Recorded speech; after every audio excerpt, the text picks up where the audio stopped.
All right, hello. Hello. How is everybody doing tonight? Welcome to my channel. It's an educational channel. We take a look at great theories of everything, ancient and modern, and try to help you to figure out how to use these things in your own life. We've focused for a long time on the ancient Egyptian tree of life, and then the reciprocal system of theory from Dewey B. Larson. I would have to say I consider these to be the, at least for me, the two greatest theories of everything that have been put out there. We will be covering all kinds of other stuff, and we'll be trying to kind of put them together as well. But today is our 580th video that we've done on the reciprocal system of theory from Dewey B. Larson. Mr. Larson was an American engineer who lived in the 20th century. He died back in 1990, left behind a lot of great books, especially his 3-volume Structure of the Physical Universe, edition 2. That includes the book Nothing But Motion, which is primarily on atomic physics, and then Basic Properties of Matter, which is on chemistry, and The Universe of Motion, which is on astronomy. The first two of those books we've gone through cover to cover, or I think we might have skipped the last chapter or two of Nothing But Motion, but we covered the vast majority of those books here on this channel. And then I would add to that also Larson's book Larson's book Beyond Space and Time, which came out posthumously in the 90s, and that book is on metaphysics, including sections on psychology and philosophy and religion, dream interpretation, ethics, and all kinds of other philosophical subjects, and a little bit of biology in there as well.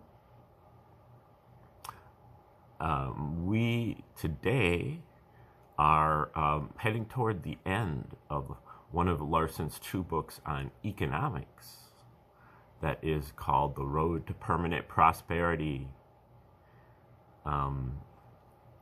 And what's great is Larson's reciprocal system. All of his books are based on the same theory, mostly articulated in his 2 fundamental postulates.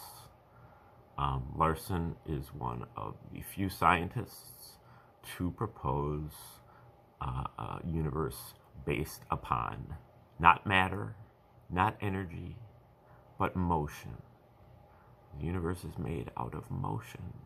Larson's first postulate says the universe is composed entirely of one component, motion, existing in 3 dimensions, in discrete units, and with 2 reciprocal aspects, space and time. Rene Descartes, Thomas Hobbes, back in the day, in the 17th, 18th centuries, had these notions of a universe of motion. In the early 20th century, came down to Arthur Eddington, Samuel Alexander, Alfred North Whitehead, all had inklings of a universe of motion. But I believe that Larson was able to make it work by defining motion in a more rigorous manner, and also, releasing the controls on motion and defining it in a more generic manner. Larson defines motion as the relationship between space and time. I was running at 10 miles per hour. 10 miles of space in 1 hour of time. Speed. Speed is space over time. But Larson defines all of our scientific quantities as motions and says that they all can be expressed with a simple fraction, with space or time as the numerator and time or space as the denominator. So, with the caveat that space and time can be in multiple dimensions. So, you can step out not too far to go to acceleration. I dropped the rock out the window and it fell at 9.8 meters per second squared. Acceleration is space over time to the second power. But then you realize that Larson is defining energy is a kind of motion. Matter is a kind of motion. Force is a kind of motion. Pressure is a kind of motion. Electric charge is a kind of motion. Magnetic flux, magnetic permeability, viscosity, fluidity, temperature. These are all forms of motion, and they all can be expressed in space-time terms, in a fraction. That represents a reciprocal relationship, which you can see, say, if I'm saying I was running at 10 miles per hour. Well, let's say double the speed. Double the speed, well, then you say I was now sprinting at 20 miles per hour.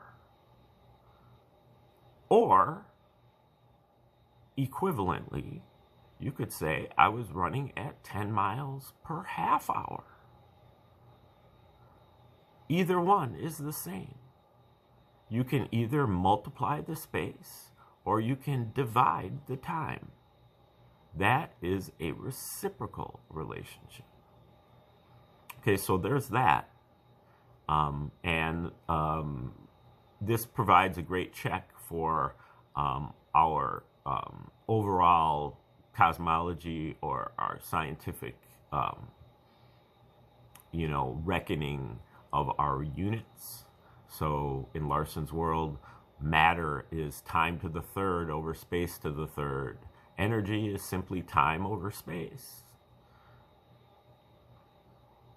Magnetic flux is time squared over space squared. Pressure is time over space to the fourth power. Force is time over space to the second power.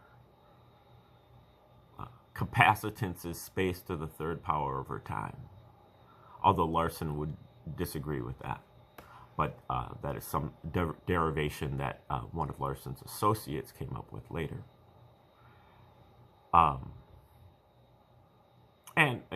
That is another point that, Larson's system is a work in progress. He's deceased now. He only lived to be 92. And so he didn't finish his work. And he made a few mistakes. As he has said, the system itself is correct. Whether I have applied the system correctly in all instances is another matter. And if I have made any mistakes, they will come out in the wash eventually. And hopefully that will happen if the reciprocal system isn't, relegated to the dustbin of history, which I'm trying to prevent. And I think some other people out there are trying to prevent also. So, thus, that's why I've done 580 videos on it so far. Now, where Larson uses a generic interpretation of motion is in the motion that he's talking about that the universe is based on, is what he calls scalar motion.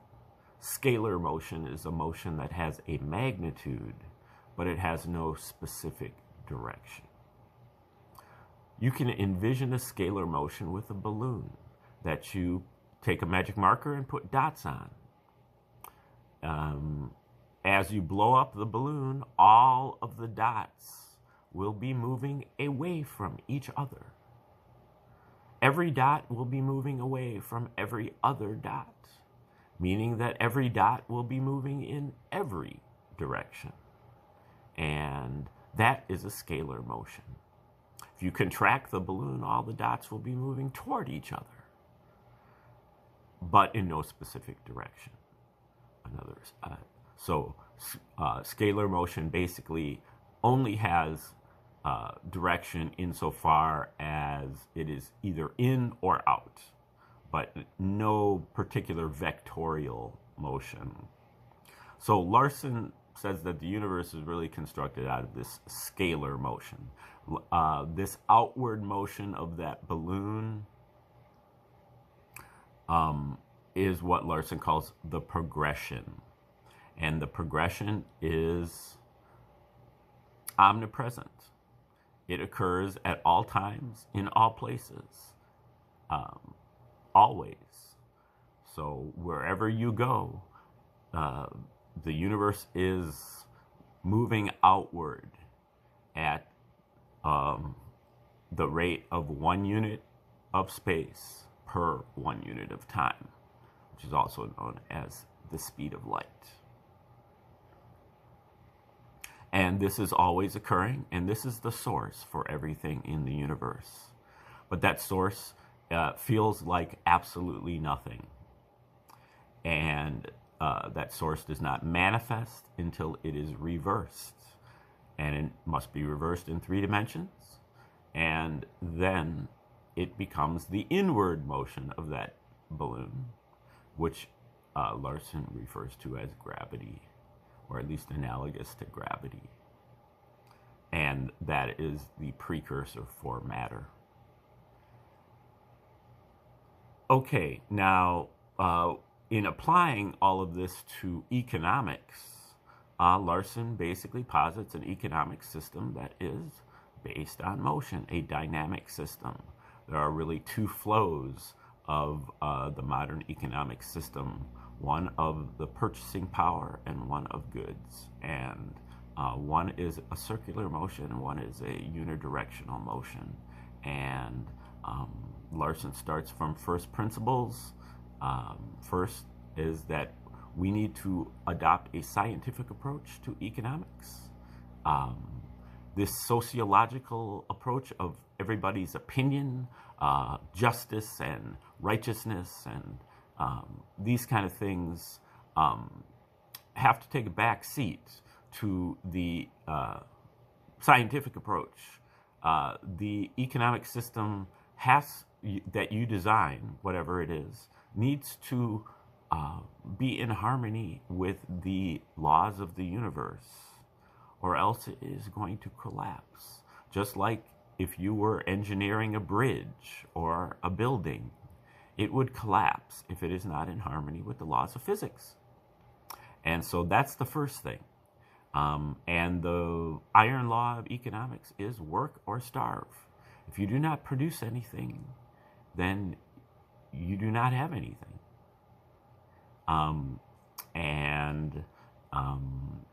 The reciprocal aspects of the economic system are production and consumption, which are evidenced by purchasing power and goods. And so Larson ends up deriving 17 principles of economics that are what he says mathematically exact and not subject to change, and works that way. He attempts to arrive at a road to permanent prosperity through judicious and unobtrusive meddling, I guess, by the government, with the reservoirs, the storage of a particular money. And that there's a boom and bust cycle of the economic system, and that's where you get the depressions and recessions. And what you need to do is you need to lower the amplitude or dampen or stabilize the amplitude of the ups and downs of the cycle, so that the ups and downs are just tiny and that your system is just humming along. And that is the road to permanent prosperity, but that these are independent of the road to full employment, which is Larson's other book on economics. And he says that this is a different task. Most economists are attempting to solve the problem of prosperity by tackling the problem of employment. And Larson states that these are two separate things and they have to be dealt with separately. Okay, we're going to try to finish this chapter today. This is chapter 24, which is on stabilization methods number 1. And this is really Larson's prescription for the road to permanent prosperity. We are going to take over probably 2/3 of the way through this chapter. And then will only be 2 more chapters remaining after that. All right. For some reason, probably connected with their orientation toward sociological objectives, spending seems to have a peculiar fascination for the economists. As Viner put it, quote, "It must not be forgotten that spending in itself is for the spenders the supreme pleasure. It is common practice," that's end of the quote, "it is common practice among Keynesians to extol the merits of government spending and to minimize its disadvantages. Deficit spending," explain Burns and Watson, "is part and parcel of the growth of government initiative and enterprise as a dynamic element in the economic system.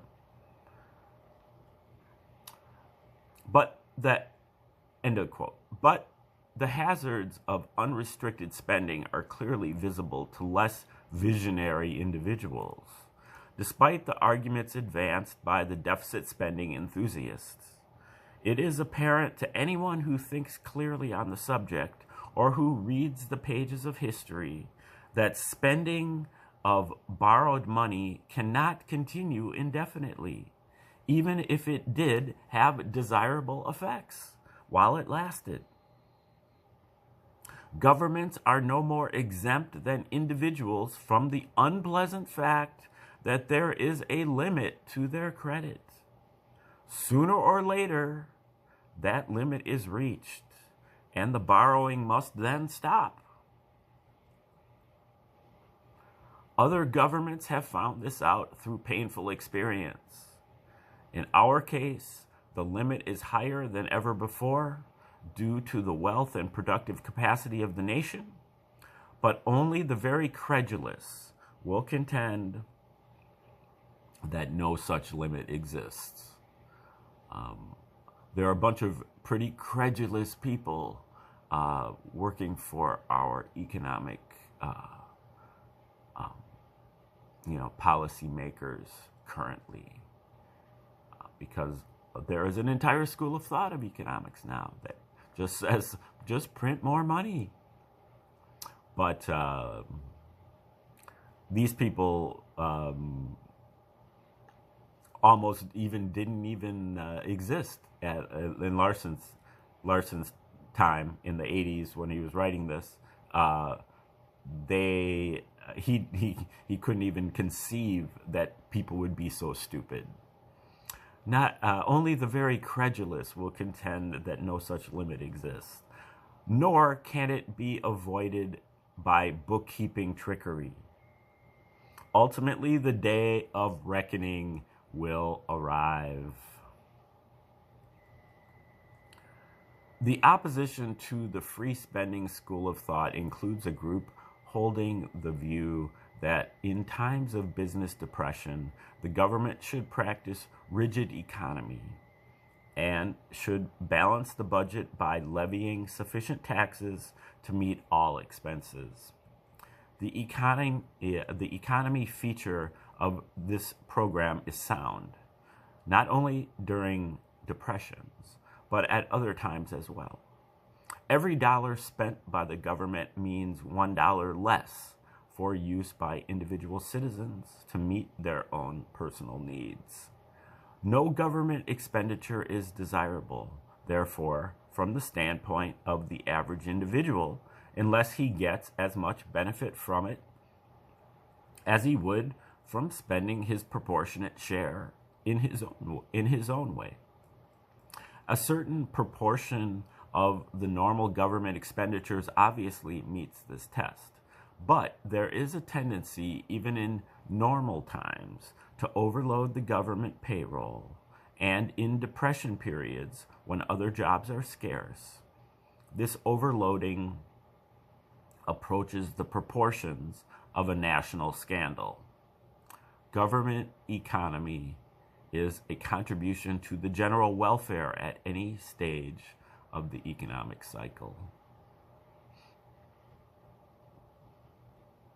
But the balanced budget doctrine does not have an equally solid footing. The use of credit to meet temporary exigencies is a sound policy. A farmer, for example, should not be expected to live within his income month by month and alternate between feast and famine depending on whether or not his crops are in season. If he does not happen to have reserve funds sufficient to take care of the lean months, it is entirely in order to rely upon credit until he receives the income from his labors. Government credit operations to meet temporary conditions are equally justified. But borrowing to increase demand by additional spending is an unsound practice that serves no useful purpose.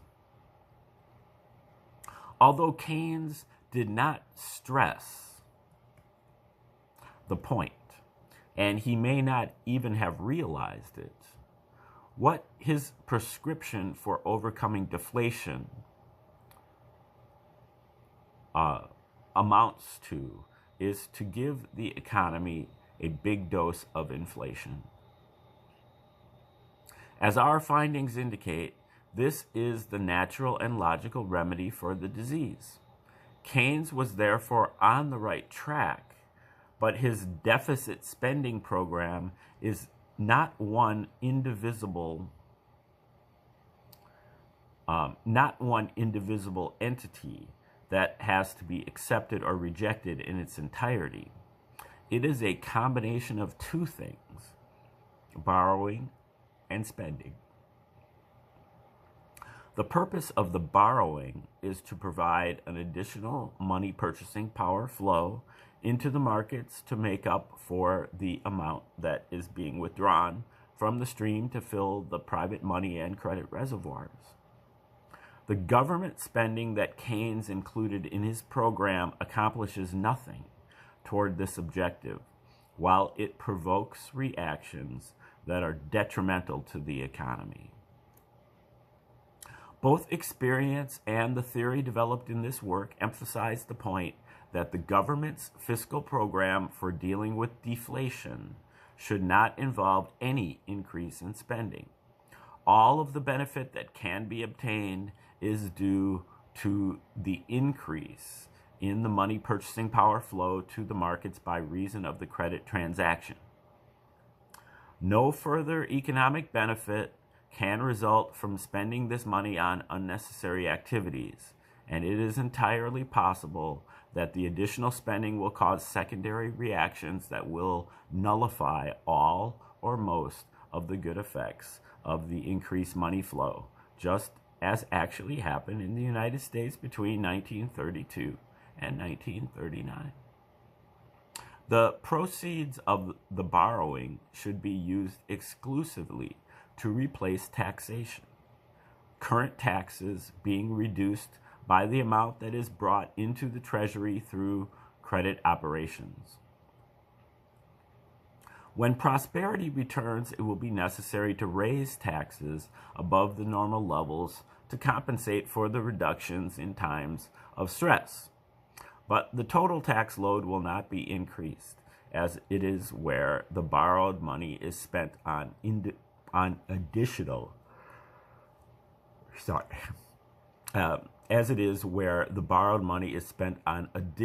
government projects. The taxpayers will have the same total amount to pay as if the budget were kept in balance, but they will be able to make the payments at those times when they are in the best position to pay. Money purchasing power injected into the system through the tax reduction channel does not have the detrimental effect associated with those programs that take from the taxpayers to give to other groups. There may be some individual discrepancies, but on the whole, the taxpayers who get the benefit of the reduction are the same ones who ultimately pay the higher taxes to restore the balance. This avoids the unfavorable reactions that result from measures which divert earned income to finance questionable projects or to support able-bodied individuals in idleness. The existing pay-as-you-go income tax policy is particularly well adapted to the prompt and effective bolstering of purchasing power by means of government credit operations, since a temporary reduction in taxes affects the majority of workers almost immediately and gets the stimulus down to the grassroots of consumer buying without delay. As will be brought out in the next chapter, a flexible tax is not necessarily the best of the available means of controlling the business cycle, but it is a sound and effective method of accomplishing the desired results.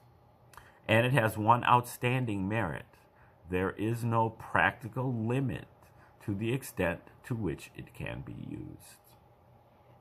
For this reason, even if another primary control method is adopted, as will be recommended in the conclusion stated in Chapter 26, a tax adjustment program should be authorized and held in reserve, ready to be employed in the event of heavy surges that are beyond the capacity of the primary control mechanism.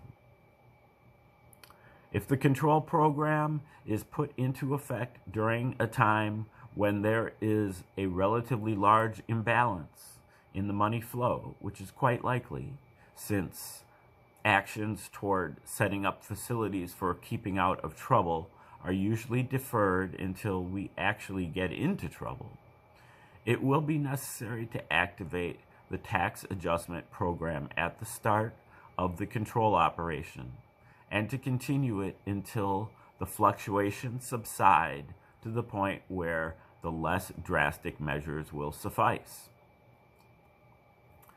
It should hardly be necessary to point out that the feasibility of controlling the business cycle and maintaining price stability by government actions, either by tax adjustments or by other appropriate measures, is predicated on the assumption that what we are talking about is leveling out the fluctuations due to variable consumer expenditures and other non-governmental actions. If the government itself is causing the imbalance, we are powerless to do anything about the situation, as the inflationary actions by the government will have preempted the tools by which stabilization could otherwise be accomplished. Unless the government can bring its expenses down to the level of its income, or levy enough taxes to bring its income up to the level of its expenses, we will simply have to accept the inevitable inflation.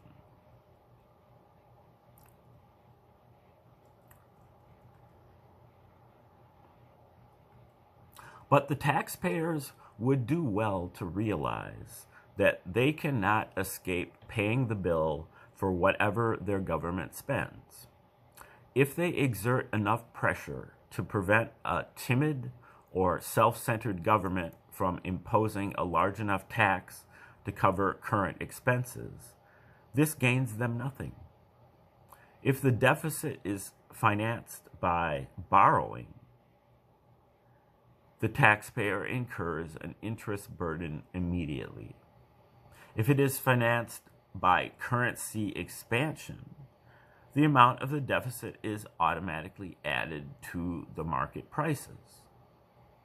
For the purposes of this analysis, we are presuming that it will be recognized by all concerned that it is futile to talk about measures to stabilize the economy unless the government first puts its own house in order and stops creating the very conditions that we are undertaking to eliminate.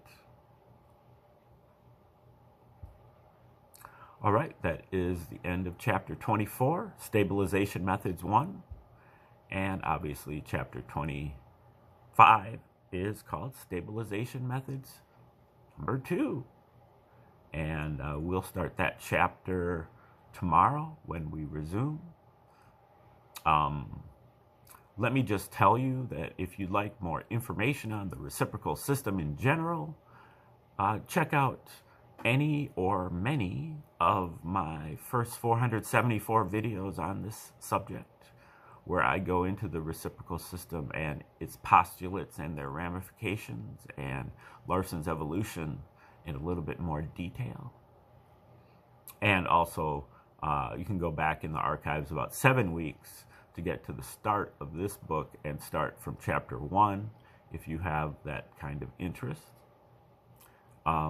Also, check out my thumbnail, which I sometimes am maybe a day late in putting in, but the thumbnail for these later economic videos have Larson's flowchart for his economic system, and so it shows you the dynamic economic system that Larson schematizes